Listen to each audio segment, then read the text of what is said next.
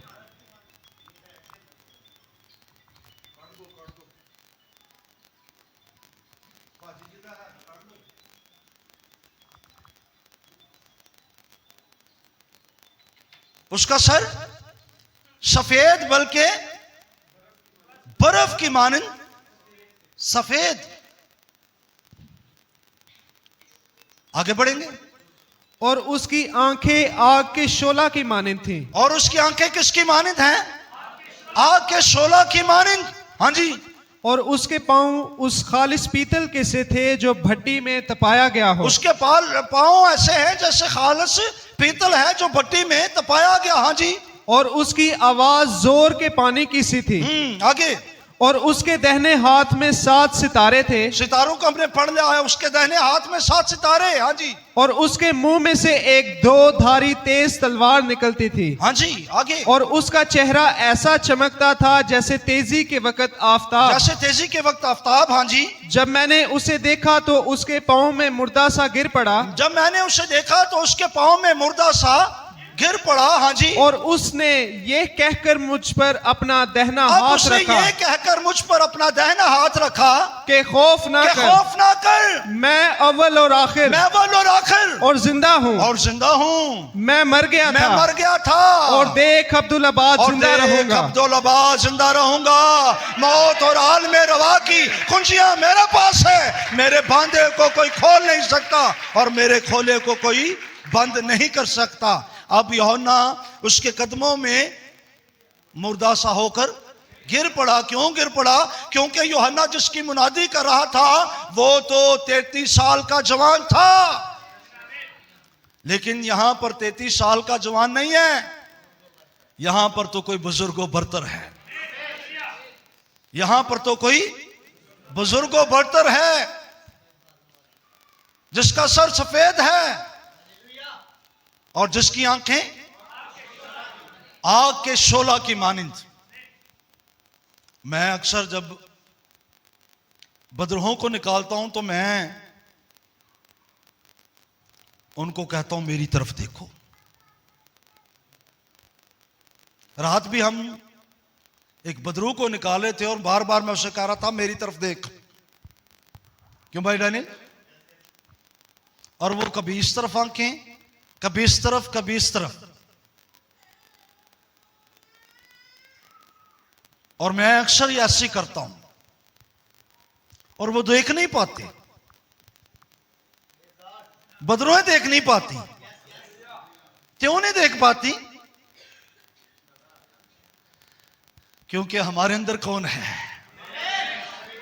वो हमारी आंखें नहीं होती जो उसको देख रही होती हैं। वो तो कोई और होता है जिसकी आंखें आग के शोला की मानित होती हैं। वो होता है।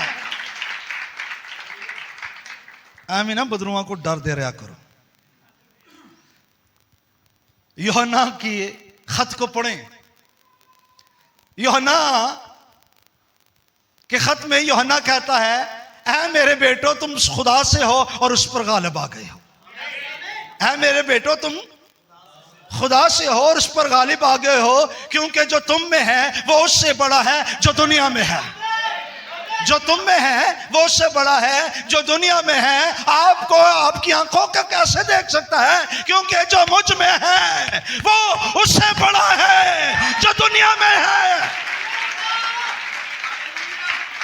कैसे देख सकता है? क्योंकि उसकी आंखें तो आके और वो मुझ में है, वो आप में है। और जब वो आप में है तो कैसे वो आपको देख सकता है? कैसे आपकी आंखों में आंखें डाल सकता है? इसके पांव किस तरह हैं? खालिस पीतल की मानित, जो भट्टी में तपाया गया हो। हाँ, पीतल अदालत